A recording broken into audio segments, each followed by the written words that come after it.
एक बार फिर से स्वागत है आपका हमारे YouTube channel AR commerce by Arvind पर। इकोनॉमिक्स की जो सीरीज है ना, उसमें आज हम एक नया टॉपिक शुरू करते हैं, टैक्स यानी कर। देखो, कर एक अनिवार्य भुगतान है जो हमें देना ही होता है, ठीक है। क्योंकि जो सरकार है, सरकार की आय का मेन स्रोत कर ही है ना। कर से सरकार को जो इनकम होती है, जहाँ जिससे वो विभिन्न मदों पर व्यय करती है, ठीक है। तो आप जानते हैं सरकार क्या है? कर एक अनिवार्य भुगतान है, ठीक है जी। एक अनिवार्य भुगतान है। अगर आप पर कर लगता है तो आपको इसका पेमेंट करना ही है ना। हालांकि कर दो प्रकार का होता है, उसी चीज़ को देखते हैं तो बाद में। फिलहाल अगर कर के प्रकार की बात करें तो कर जो है दो तरह से कर को कैटेगराइज कर सकते हैं। एक तो आरोपण दर के आधार पर और एक स्वभाव के आधार पर। ऐसे कैटेगराइज करें कर को तो हम दो तरीके से कैटेगराइज कर सकते हैं।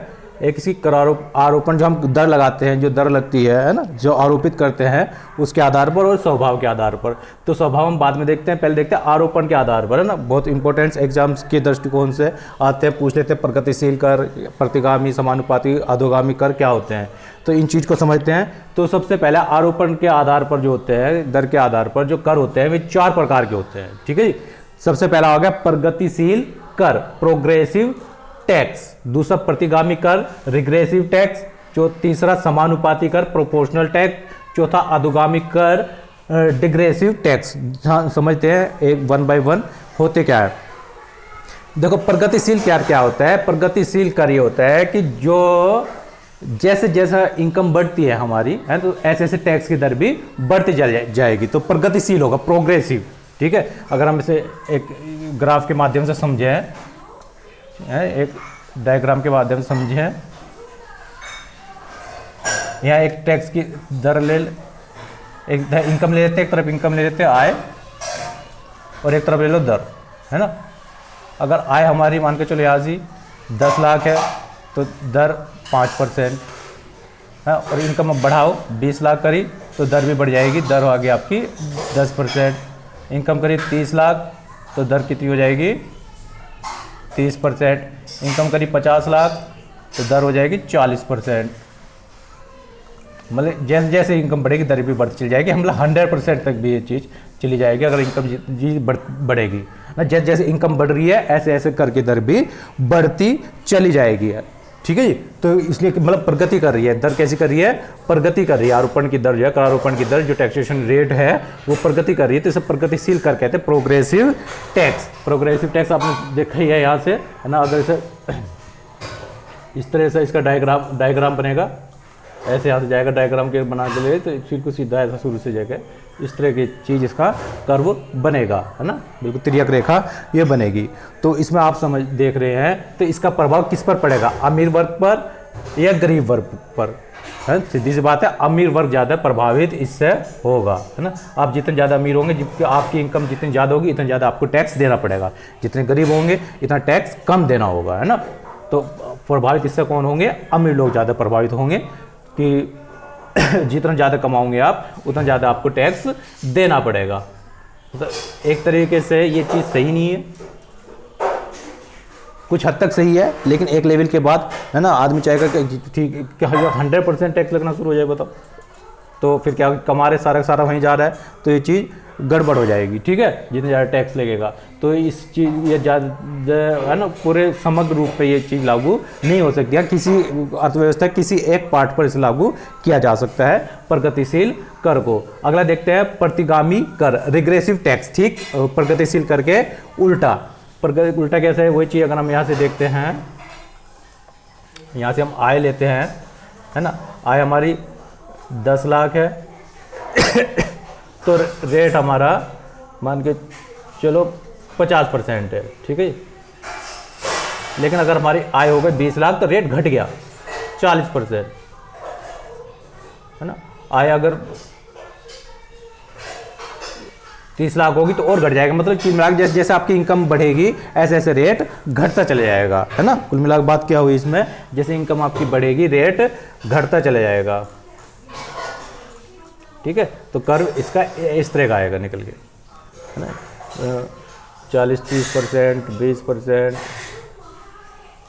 10%, और इनकम यहाँ बढ़ेगी 30, 40, 50, इस तरीके से डायग्राम आपका इस तरह से बनेगा। तो ये किस वर्ग को प्रभावित करेगा?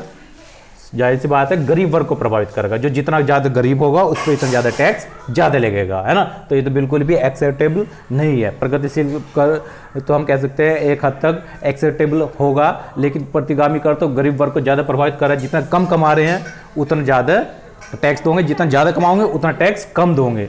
तो प्रतिगामी कर ये भी यहाँ छोटे लेवल पर कहीं किसी एक इंडस्ट्री विशेष को बढ़ावा देना है ना, कि उनकी इनकम को प्रोत्साहित करना चाहते हैं। हम चाहते हैं कि जो इंडस्ट्री ग्रो करे, है ना, इनकी इनकम ज़्यादा से ज़्यादा हो, है, तो वहाँ पर इस चीज़ को लगा सकते हैं। पूरी अर्थव्यवस्था में तो ये चीज़ नहीं लगेगा, ताकि आदमी ज़्यादा से ज़्यादा प्रोत्साहित हो कि हम अपनी इनकम बढ़ाएं। अगर इनकम बढ़ाएंगे तो टैक्स हमें कम देना होगा, लेकिन हमारी इनकम कम रहेगी तो टैक्स ज़्यादा जाएगा। तो प्रतिगामी कर रिग्रेसिव टैक्स हुआ। प्रगतिशील आप समझ गए, अमीर वर्ग को ज़्यादा प्रभावित करेगा, अमीर वर्ग को ज़्यादा प्रभावित करेगा, क्योंकि इसमें टैक्स की रेट बढ़ती जाएगी, हर लेवल पर बढ़ेगी। और प्रतिगामी कर क्या होगा? यह गरीब वर्ग को ज़्यादा प्रभावित करेगा, है ना। इसमें जितनी इनकम बढ़ेगी उतनी रेट जो है डाउन होता चल जाएगा। अगला है तो समानुपाती कर यानी प्रोपोर्शनल टैक्स। प्रोपोर्शनल टैक्स क्या हुआ? इसमें फिक्स रेट होगी, टैक्स की रेट जो है फिक्स रेट। जैसे अगर डायग्राम के माध्यम से हम इसे समझना चाहें, ठीक है, इनकम यहाँ 10 लाख, 20 लाख, 30 लाख, 40 लाख आए, और दर की बात करें, दर फिक्स रहेगी। अगर 10% लगानी है तो 10% लगेगी जी, चाहे इनकम 10 लाख हो, 20 लाख हो, 30 लाख हो, 40 लाख हो, कोई फ़र्क नहीं पड़ रहा है इनकम से, किसकी इनकम कितनी है, रेट कितना लगेगा फिक्स रेट से, है ना। ऐसे भी बहुत ही कम देखने को मिलता है, मतलब इनकम कितनी भी, आप 10 रुपये कमा रहे हो या 10 लाख कमा रहे हो, ठीक है, 10 करोड़ कमा रहे हो, रेट टैक्स की रेट कितनी है फिक्स है ना। 10%, 20%, 30% जो भी उन्होंने लगाएंगे वो एक फिक्स रेट होगी, वही चीज़ लगेगी, ठीक। तो समानुपात भी आप समझे कि फिक्स रेट होगी यहाँ पर। और अब है अधोगामी, है ना, जो जनरली यही रेट जो होती है पूरे वर्ल्ड में आजकल लागू है, इंडिया भी इसी को फॉलो करता है। अधोगामी दर, डिग्रेसिव रेट। अधोगामी दर यानी डिग्रेसिव रेट। डिग्रेसिव रेट क्या होता है कि अब देखो ग्राफ के माध्यम से हम इस चीज़ को समझते हैं। इनकम हमारी 10 लाख, 20 लाख, 30 लाख, 40 लाख, 50 लाख, यहाँ दर। इसमें क्या होगा कि एक लेवल तक तो बढ़ेगी कर की दर। इनकम 10 लाख है तो रेट मान के चलिए 10% है। इनकम 20 लाख हुई तो रेट चलो 20% हुई। इनकम 30 लाख हुई, रेट 30% होगी। अब इनकम 40 लाख हुई हमारी तो रेट बढ़ेगी नहीं, रेट तो भी 30 ही रहेगी। अब यहाँ के फिक्स हो जाएगी, 30 से ऊपर नहीं बढ़नी है, 50 हो जाए, 60 हो जाए, कितनी हो जाए, ये फिक्स रहेगी। तो कर ऐसे जाएगा और उसके बाद फिक्स होना शुरू हो जाएगा ना, ये जाएगा और उसके बाद कॉन्स्टेंट हो जाएगा, ठीक है। मतलब एक लेवल तक तो बढ़ेगी, एक लेवल तक प्रगतिशील के गुण लगेंगे, है ना, प्रगतिशील के गुण होंगे, और फिर उसके बाद समानुपाती हो जाएगी, समानुपाती, है ना, दोनों का मिश्रण होगा। अधोगामी रेट क्या होगी? Progressive rate plus proportional rate का मिश्रण होगा, है ना। एक लेवल तक प्रोग्रेसिव रहेगी, है ना, इंडिया में हम देखते हैं यही चीज़ है, 30% के बाद यहाँ रेट नहीं बढ़ती है, ठीक है, और उसके बाद फिक्स हो जाती है बिल्कुल कांस्टेंट हो जाएगी, रेट नहीं बढ़ पाएगी। तो आप समझिए कि जो कर होता है आरोपण के आधार पर 4 प्रकार का। पहला प्रगतिशील कर, प्रोग्रेसिव रेट, जैसे जैसे इनकम बढ़ेगी टैक्स रेट बढ़ती चली जाएगी, ज़्यादा इनकम होगी और ज़्यादा बढ़ेगी, है ना। और प्रतिगामी में क्या होगा? जैसे जैसे इनकम बढ़ेगी टैक्स रेट घटती चली जाएगी। तो प्रगतिशील जहाँ अमीर वर्ग को प्रभावित कर रहा था, वहीं प्रतिगामी रिग्रेसिव रेट गरीब वर्ग को प्रभावित कर रहा है। और समानुपाती में क्या होगा? रेट फिक्स रहेगी, इनकम से कोई मतलब नहीं है, इनकम कितनी भी है, कम है ज़्यादा है, कर की दर फिक्स रहेगी। और अधोगामी में क्या होगा? अधोगामी में प्रगतिशील और प्रतिगामी दोनों के गुण पाए जाएंगे। एक लेवल तक प्रगतिशील है, यानी कि इनकम बढ़ने पर टैक्स की दर बढ़ रही है, और उसके बाद फिक्स कॉन्स्टेंट हो जाएगी। उसके बाद इनकम आपकी कितनी भी बढ़ रही है, इससे कोई फर्क नहीं पड़ेगा, ठीक है जी। उम्मीद आपको समझ में आए। अब दूसरा प्रकार देखते हैं टैक्स का। ये तो आरोपण के आधार पर हुआ, दूसरा स्वभाव के आधार पर देखते हैं।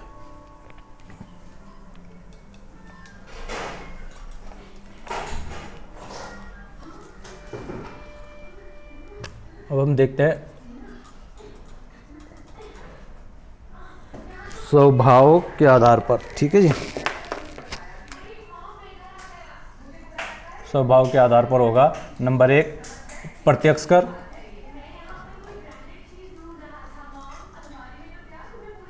जो डायरेक्ट टैक्स बोलते हैं,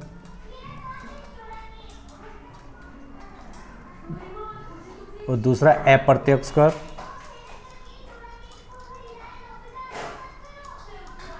जिसे हम इनडायरेक्ट टैक्स बोलते हैं।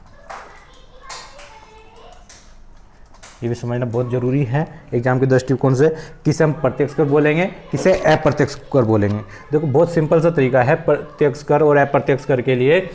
जो कर लगता है वो कर का एक बेस होता है, उस बेस पर लगता है ना। अगर वो बेस है आपका इनकम या वेल्थ, यानी कि धन, जो आपको टैक्स लग रहा है वो आपकी इनकम या आपके धन के आधार पर लग रहा है, तो वो टैक्स होगा डायरेक्ट टैक्स, है ना। वो कौन सा होगा? डायरेक्ट टैक्स, यानी प्रत्यक्ष कर। आपकी इनकम या आपके धन के आधार पर जो लग रहा है, आपके पास जो धन है या आपकी जो इनकम है उसके आधार पर लग रहा है, तो डायरेक्ट टैक्स, प्रत्यक्ष कर। और अगर हमारा बेस है गुड्स और सर्विसेज, गुड्स एंड सर्विसेज अगर है ना, कुछ माल के आधार पर आप माल बना रहे हैं, बेच रहे हैं, खरीद रहे हैं, ये सर्विसेज सेवाएं, है ना। सेवाएं जैसे सर्विस, आप टीचिंग कर रहे हैं, आप वकील हैं, आप डॉक्टर हैं, उसके बेस पर अगर उस सर्विस के आधार पर आप जो टैक्स लगता है, ठीक है, वो जो सर्विस दे रहे हो, सर्विस देने के लिए जो टैक्स लगेगा वो आपका इनडायरेक्ट टैक्स, यानी अप्रत्यक्ष कर कहलाएगा। ठीक है, ये चीज़ आपको समझ में आई। इसके अलावा एक चीज़ होती है, जैसे आप देखते हैं इनकम टैक्स है ना। इनकम टैक्स ऐसा होगा, आपकी इनकम टैक्स डायरेक्ट टैक्स होगा, wealth tax, property tax, gift tax, corporate tax, सभी तरह के टैक्स डायरेक्ट टैक्स होंगे। और इनडायरेक्ट टैक्स में अब तो गुड्स एंड सर्विस से जीएसटी आ रहा है, गुड्स एंड सर्विस टैक्स, है ना। पहले जो इससे अलग अलग एंटरटेनमेंट टैक्स, आपके सेल्स टैक्स, बिक्री कर हुआ, प्रोडक्शन कर हुआ, एंटरटेनमेंट टैक्स हुआ, इस तरह जो टैक्स थे, कस्टम टैक्स, है ना। टोल टैक्स भी एक हद तक जो आपका इनडायरेक्ट टैक्स में आता था। इसके पर हम डायरेक्ट और इनडायरेक्ट टैक्स समझ ही नहीं है, तो एक दो चीज़ और हैं, उस चीज़ को और समझिए तो बिल्कुल डायरेक्ट और इनडायरेक्ट टैक्स क्लियर हो जाएगा आपका। एक चीज़ इसे मिटा ही देगा, आपको समझ ही गए। एक चीज़ होती है impact of tax, impact of tax नहीं, जिसे हम बोलते हैं कराघात। कॉम्पिटिटिव एग्जाम के लिए बहुत जरूरी इम्पैक्ट ऑफ टैक्स होता है। एक होता है इंसिडेंस ऑफ टैक्स, करापात, और एक हुआ शिफ्टिंग ऑफ टैक्स।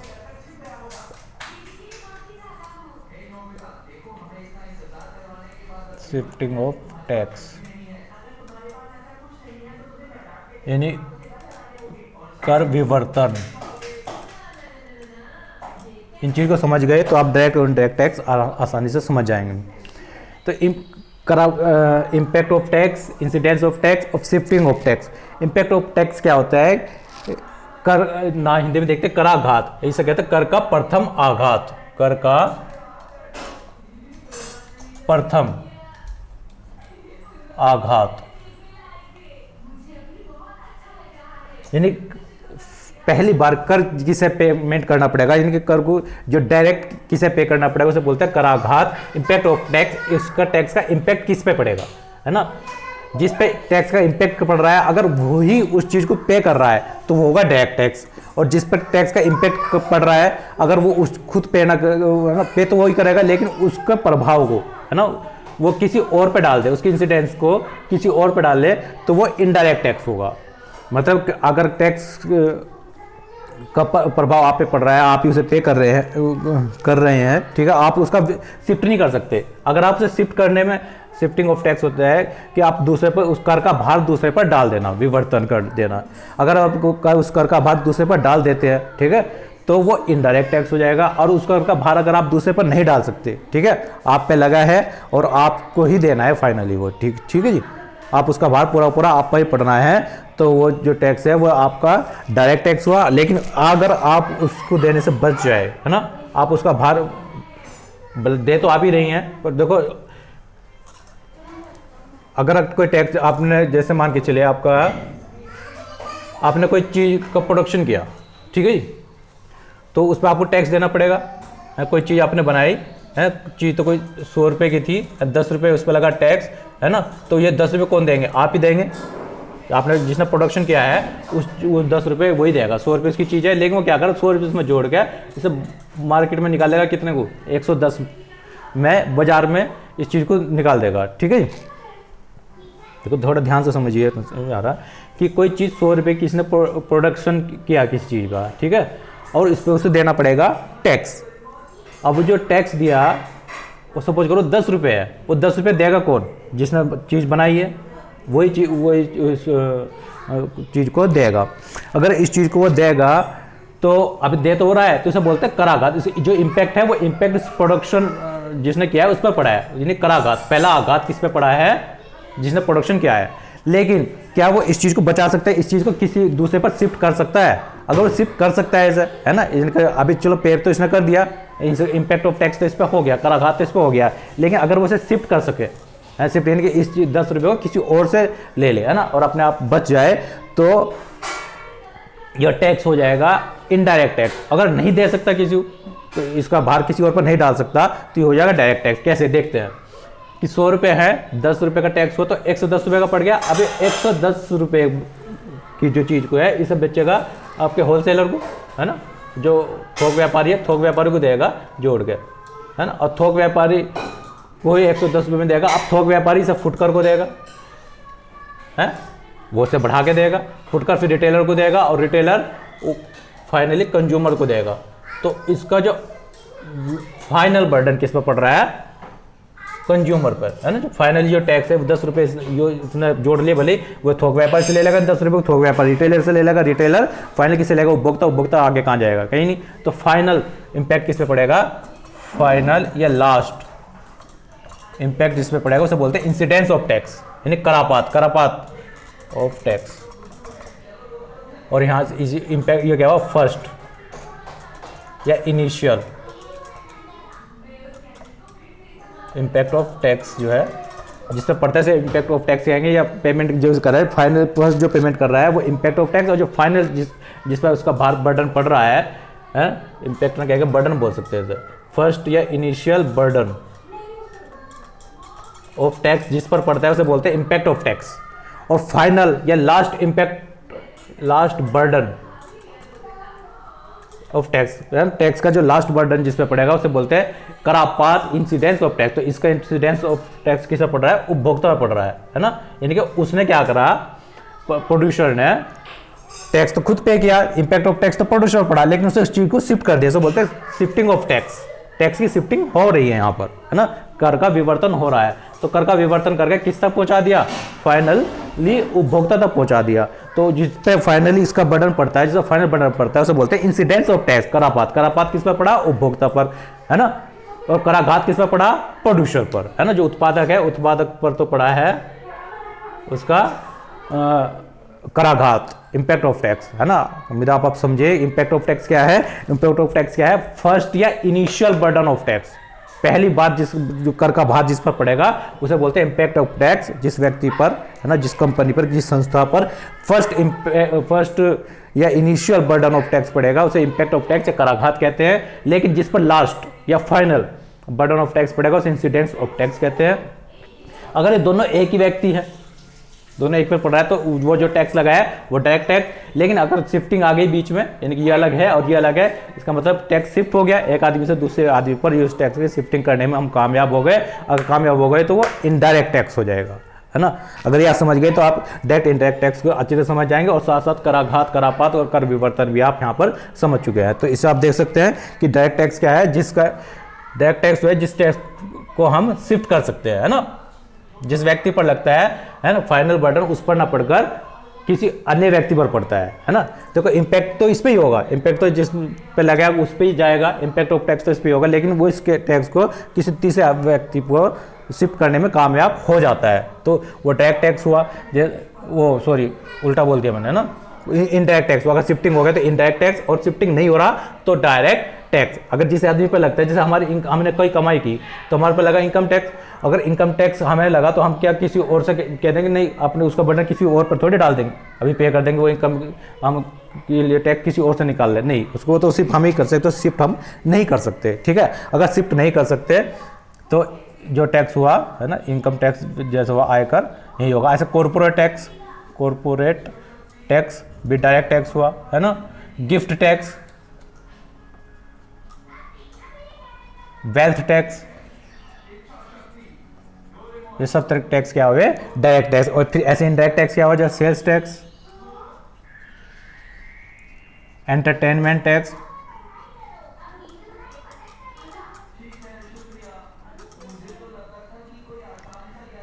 ठीक है जी, सेल्स टैक्स हुआ, एंटरटेनमेंट टैक्स हुआ, आपका कस्टम ड्यूटी, है ना। आजकल तो जीएसटी आ रहा सीधा, वो पर एक चीज़ है जीएसटी, गुड्स एंड सर्विस, मतलब वही बता दें गुड्स एंड सर्विस के बेस पे है। तो आपका इनडायरेक्ट टैक्स और वेल्थ या इनकम के बेस पर है तो डायरेक्ट टैक्स, और नहीं तो आप समझिए अगर ऐसा टैक्स जिस पे हम दूसरों को शिफ्ट करने में कामयाब हो जाते हैं तो वो इनडायरेक्ट टैक्स, और शिफ्ट नहीं कर सकते तो वो आपका डायरेक्ट टैक्स, ठीक है। उम्मीद आपको चीज़ समझ में आई। अब इसमें पहले हम डायरेक्ट टैक्स को समझते हैं, फिर इनडायरेक्ट टैक्स समझेंगे, ठीक है। आप कर समझ गए, आप समझ गए डायरेक्ट टैक्स क्या होता है, इनडायरेक्ट टैक्स होता है क्या होता है। तो अभी हम हेडिंग डाल लूँ कि डायरेक्ट टैक्स यानी प्रत्यक्ष कर, है? तो ऐसा कर जिसका भार हम किसी अन्य व्यक्ति पर शिफ्ट नहीं कर सकते।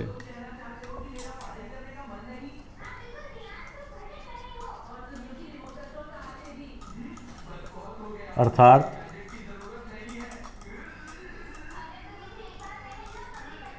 वह कर जो जिस व्यक्ति पर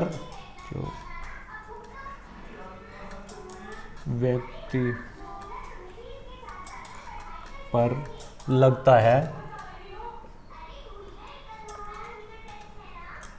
उसका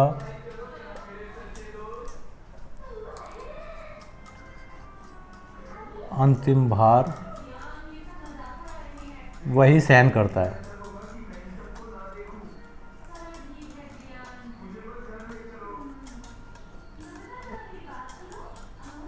प्रत्यक्ष कर कहलाता है।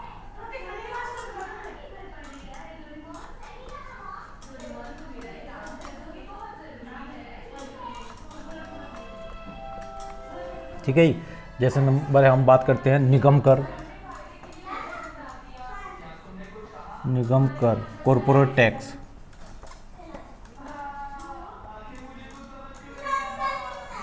ठीक है। जो कॉर्पोरेट हैं, कंपनियां हैं, निगम है, उन पर जो कर लगता है जैसे 30% लगता है, ठीक है, कंपनी पर लगेगा, उन कंपनियों को उस चीज़ को पेमेंट करना होता है, ठीक है। जो उससे बात कर सकते हैं हम, जैसे गिफ्ट टैक्स, उपहार कर, है? गिफ्ट टैक्स के बारे में आप जानते हैं, अगर गिफ्ट की राशि 50,000 रुपये से अधिक है, 50,000 रुपये से अधिक है, किसी ने आपको कोई गिफ्ट दिया, ब्याह शादी के गिफ्ट को छोड़कर, है ना, अगर ब्याह शादी में जो गिफ्ट मिलता है वो तो कर मुक्त होता है, मानी 50,000 रुपये से अधिक का जो है उपहार है, तो यहाँ पर भी आपको 30% टैक्स देना होता है। ठीक है, अगर आपको 1 लाख रुपए गिफ्ट में मिले हैं तो उसका 30% यानी कि 30,000 रुपये आपको गवर्नमेंट को टैक्स देना पड़ेगा। आपको नेट कितना मिलेगा? 70,000 रुपये। ठीक है, ये चीज़ आप समझे। उसके अलावा एक मेन इम्पोर्टेंट होता है इनकम टैक्स, उसे समझते हैं। प्रत्यक्ष कर में सबसे बड़ा कर आयकर, इनकम टैक्स। इनकम टैक्स क्या होता है? हमारी आय पर लगता है। हमारी आय क्या होती है? देखो, हम अगर कोई बिजनेस कर रहे हैं तो बिजनेस करने में पहले हमें जो कमाई हुई है और कमाई में से हम अपना सब खर्चा हटा दें, है ना। हमारा जो नेट प्रॉफिट, एक तरीके से जो नेट प्रॉफिट होगा वो हमारी आय होगी। ठीक है, और अगर हम सैलरीड पर्सन है तो सैलरीड पर्सन में जो भी आपको सैलरी मिली है सारी आपकी आय होंगी। ठीक है, हालांकि वहाँ कुछ स्टैंडर्ड डिडक्शंस मिल जाती हैं। सैलरी पर्सन को 50,000 रुपये की स्टैंडर्ड डिडक्शन मिल जाती है, जो है उसमें स्टैंडर्ड डिडक्शन घटाने के बाद जो बचती है वो आपकी आय कहलाती है। खर्चे के नाम पर स्टैंडर्ड डिडक्शंस मिल जाती है, स्टैंडर्ड डिडक्शंस सैलरीड पर्सन को, है ना, अगर मिल जाती हैं वो 50,000 होती है। तो आपकी जितनी आप सैलरी ले रहे हो तो 50,000 घटा दीजिए, वो आपकी सब इनकम होती है। और अगर आप बिजनेस की बात कर रहे हैं तो आपका जितने आपके जो खर्चे हैं सब हटा दीजिए। कुछ बिजनेस करने जो भी आपने खर्चे किए, खर्चे आप माइनस करने के बाद आपकी कुल आय में से, कुल जो आय है उसमें से जो खर्चे हैं उसे घटा दीजिए, जो बचा वो फिर कर योग्य आय कहलाएगी, योग्य आय, है ना। उस आय पर आपको टैक्स देना होता है ना। वही टैक्स का आपका क्या कहलाता है? आयकर। कैसे देना होता है? इसमें इसका ब्यौरा रखने के लिए एक पैन कार्ड होता है। आपकी इनकम का ब्यौरा इसमें होगा पूरा, आपके टैक्स का भी होगा। पैन कार्ड क्या होता है? परमानेंट, पूछ लेता परमानेंट अकाउंट नंबर, उसकी फुल फॉर्म भी कभी कभी पूछ ली जाती है, इसे आप याद रखेंगे। ठीक है, तो ये लगता कैसे है ना। अभी हमारे यहाँ इंडिया की हम बात करते हैं तो 2 तरह की दरें वर्तमान में प्रचलित हैं, एक पुरानी दर है और नई दरें, है ना। जो पुरानी दर है, पुरानी दर है, और एक नई दर। पुरानी दर की बात करें तो कहते हैं कि 0 से 2.5 लाख तक की अगर आपकी कमाई है तो आपको कोई टैक्स नहीं देना होगा, है ना। लेकिन 2.5 लाख से 5 लाख तक है तो आपको 5% टैक्स देना होगा। और फिर 5 लाख से 10 लाख है तो आपको 10% टैक्स देना होगा। 10 नहीं 20 है यहाँ सीधा 5 के। और फिर आपके अगर 10 लाख से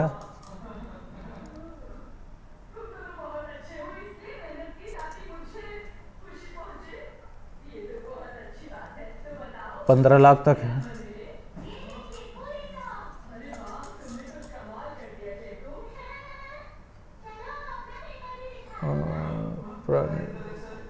में जो है आपके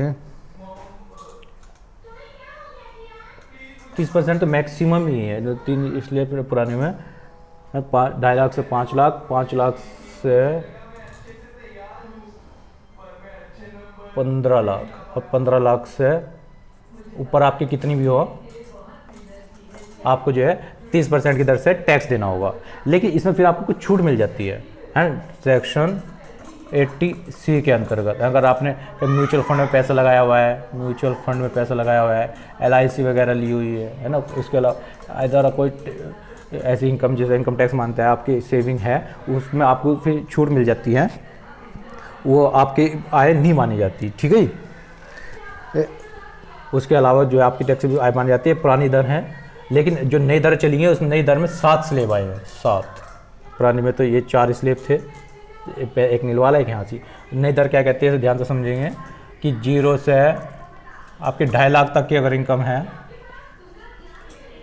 तो आपको कोई टैक्स नहीं देना है ना। पहले फिर 2.5 लाख के बढ़ाए होना, फिर 2.5 लाख से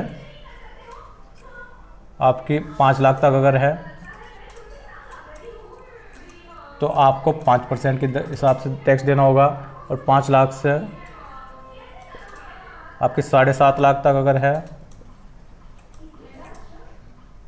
तो आपको 10% टैक्स देना होगा। फिर 7.5 से आपकी 10 लाख तक की अगर है तो आपको 15% टैक्स देना होगा। और 10 लाख से 12.5 लाख तक अगर है तो आपको 20% के हिसाब से टैक्स देना पड़ेगा। अब 12.5 लाख से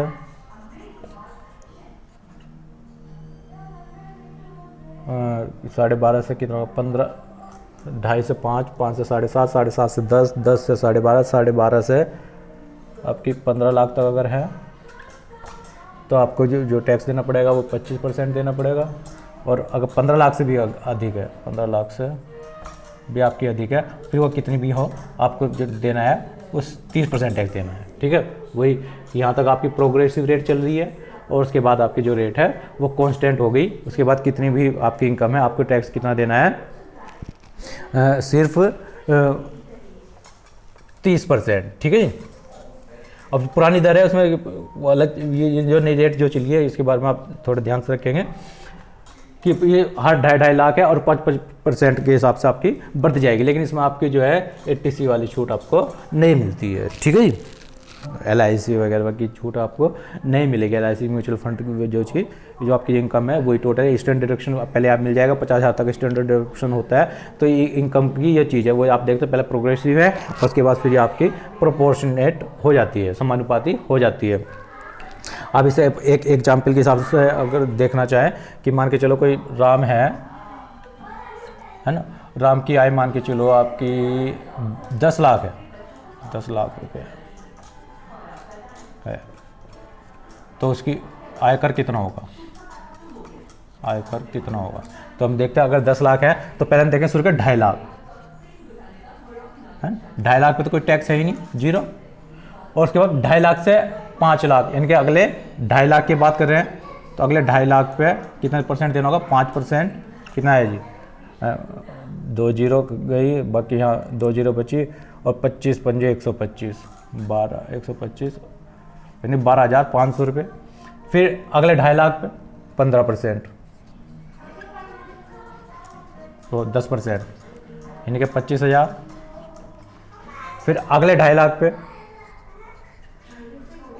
15% यानी कि 2 जीरो आ गए, 2 जीरो ये बची और 15, 2 जीरो हो गए, 15 पंजे 75, 15 दूनी 30 और 7 से 38, तो यहाँ 2 2 4 2 3 6 2 4 8 हो गए पूरे 10 लाख। टोटल 10 लाख पे कितना है जोड़ लीजिए, 0 0 5 5 10 की 0 हाथ ले गया 1 2 3 और 5 8 और 7 15 का 5 का हाथ ले गया 1 2 और 2 4 और 3 7, 75,000 रुपये का उसका टैक्स हो गया। ठीक है, तो कितना टैक्स देना होगा जी इसे, 75,000 रुपये देना होगा इस नई कर दर के आधार से। अगर 10 लाख इनकम है, अगर कम ज़्यादा है वो तो उसी हिसाब से आप एडजस्ट हो जाएंगे। तो इस तरह से कर निकाला जाता है। और उसके अलावा तो क्या उसके अलावा भी देना होता है, क्या खाली ये 75,000 फाइनल टैक्स देना पड़ेगा, नहीं जी। उसके अलावा चीज़ होता है सेस, उपकर।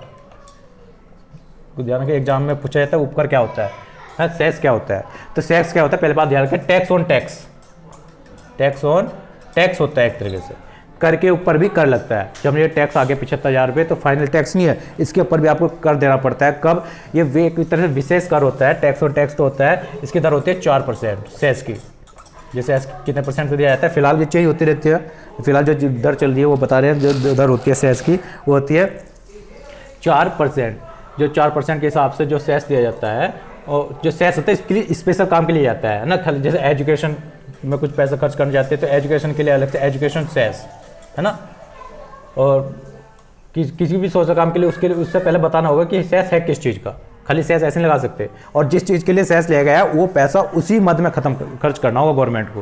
गवर्नमेंट के पास पैसा तो आ गया, जैसे मान के चला यहाँ से हम इसमें 75,000 टैक्स हुआ, 75,000 के अलावा अगर आप सेस भी जोड़े, जैसे एजुकेशन के नाम का ही है, एजुकेशन के नाम का, गंगा की सफाई के नाम का किसी चीज़ का सेस ले सकती है, तो 4% है। 4% किस पे लगेगा, इस 75,000 पे। 75,000 का 4%, 2 जीरो खत्म, 1 जीरो आई और 4 पंजे 20, 4 7 28 और 2 30, यानी कि 3,000 रुपये। 75,000 4 में 3,000, यानी कि अब टोटल अब कितना हो गया 78,000 रुपये ना। टैक्स कितना हुआ 78,000 रुपये हो गया।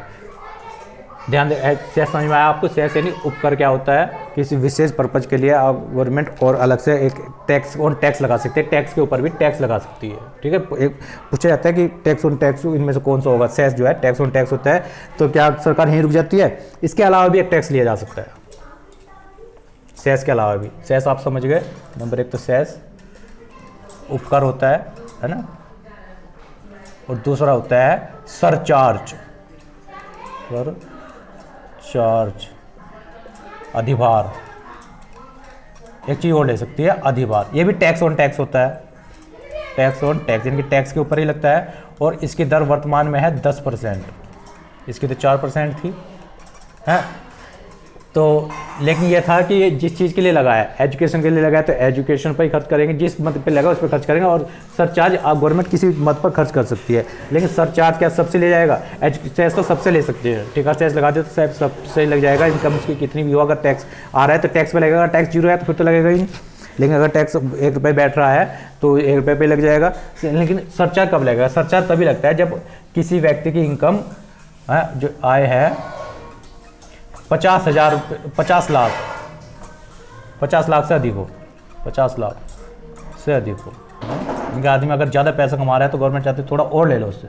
वैसे टैक्स रेट ज़्यादा है, 30% से तो ऊपर 30% पर आ ही रहा है, तो 30% के अलावा 4% ये दे दिया उसने टैक्स पे। और फिर 50 लाख से अगर किसी व्यक्ति की इनकम कम है, अगर यहाँ ऐसे एग्जाम्पल की बात करें तो इसमें तो नहीं दे पाएगा कि उसकी इनकम कितनी थी, 10 लाख रुपये, तो इसमें नहीं दे पा रहा हो। ठीक है, और ये 10 लाख रुपये हमने स्टैंडर्ड वगैरह सब घटाने की बात ली है, प्रॉफिट मेन इनकम ली है। ठीक है, लेकिन अगर उसकी 50 लाख से अधिक है तो उसे 10% के हिसाब से सरचार्ज भी देना पड़ेगा। ठीक है, अगर इसी एग्जाम्पल में मान लें सपोज करिए 10 लाख इससे ऊपर रहती तो इस 78,000 में हम क्या करते और जोड़ते किस पे?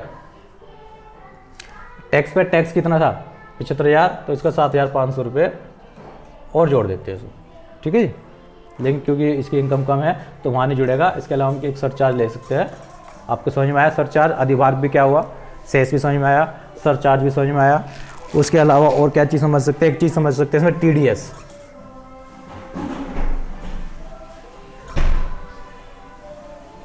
है ना। सेस समझ गए आप, अधिभार समझ गए। एक चीज़ होती है TDS, टैक्स डिडक्ट। TDS होता है tax deducted at source. Tax deducted at source से TDS क्या होता है कि जो देखो जो टैक्स होता है, जो इनकम टैक्स की हम बात कर रहे हैं है ना, हम इनकम टैक्स समझ रहे हैं इसमें। तो इनकम टैक्स जनरल साल के जब वित्तीय वर्ष आपका समाप्त हो जाए, ठीक है, 1 साल कमाई करते हैं तो अगले इस वित्तीय वर्ष की कमाई पर जो टैक्स है वो अगले साल में देना होता है। ठीक है, तो लेकिन है ना, सरकार क्या कहती है, जो कंपनी जो सैलरी दे रही है सैलरी पर्सन को कहते हैं कि आप जब भी सैलरी दे रही है तो उसका कुछ एक हिस्सा काट लो पहले, है ना, धीरे धीरे हर महीने काटते रहो, ताकि इस पर भी एक साथ बर्डन ना पड़े और वो किसी तरह से टैक्स की चोरी ना कर सके। ठीक है, जनरली हर चीज़ की अलग अलग होती है। जो आपके गिफ्ट टैक्स वगैरह है वहाँ तो आप या और कहीं है वो 10% काट लेते हैं, या अलग अलग रेट से TDS पहले से काट लेंगे, है ना। किसी मान के चलो अगर यही बात की बात करें, किसी की सैलरी अगर 10 लाख थी हो पूरे साल की, है ना, तो महीने की कितनी होगी, या 12 लाख अगर मान के चलो, सब 8 लाख से ले लेते हैं, चलो 1 लाख रुपये महीना किसी की सैलरी है, 1 लाख रुपये महीना। ठीक है, साल की 12 लाख, है ना। अगर 12 लाख सैलरी बैठ रही है तो 10 लाख पे तो टैक्स का 75,000 बैठ रहा था, 12 लाख पे तो और भी ज़्यादा बैठ रहा होगा। समझ करो 80,000 के लगभग बैठ जाएगा, बिना कैलकुलेशन मान के चल रहे हैं 80,000 रुपये, है ना, उसका टैक्स पूरे साल का बैठेगा। तो 80,000 का कुछ हिस्सा हर साल, है ना, 80,000 को 12 से भाग कर दें, 12 पंजे 60, 12 सत्ते 84, लगभग 7,000 है, लगभग 7,000 रुपये गवर्नमेंट है ना, जो सैलरी देने वालों को, है ना, एम्प्लॉयर को बोल दे कि आप इनके हर साल काटते रहिए। ये TDS है, हर साल आपका कटता रहेगा सैलरी से, हर साल 7,000 रुपये कटते रहेंगे। ठीक है, ये चीज़ TDS है ना। बहुत सी चीज़ जो मैं आपको कहीं से इंटरेस्ट प्राप्त हुआ तो इंटरेस्ट में वो जो कंपनी है वो पहले से आपको जो चीज़ देती है वो चीज़ काट के देती है, TDS काट लेती है, वो हमारी तरफ से हमारे अकाउंट में जमा कर देती है। हमारी तरफ से मतलब जो जिसकी इनकम हुई है उसकी तरफ से। जैसे एक है ना, देखो एक कंपनी है, एक कंपनी के कई सारे कर्मचारी है, ठीक है, तो सबको अपना अलग अलग टैक्स जमा करना होगा। तो कंपनी क्या करेंगे, उनकी तरफ से पहले ही उनका TDS काट लेगी और TDS काट के उनकी तरफ से ही सरकार के खाते में, है ना, सरकार के अकाउंट में जमा कर देगी। फिर बाद में अपना हिसाब लगाते रहेंगे साल के आखिर में। अगर ज़्यादा लग गया तो सरकार से रिफंड हो जाता है, ठीक है। वो ITR भरना होता है। क्या भरना होता है? ITR, साल के आखिर में क्या? ITR, income tax return, income tax return, है ना। अगर हमारा निकलता है तो हम दे देते हैं सरकार को। अगर पहले से ज़्यादा TDS ज़्यादा कट चुका है तो वो चीज़ आपको वापस मिल जाएगा ITR भरने के दौरान, ठीक है।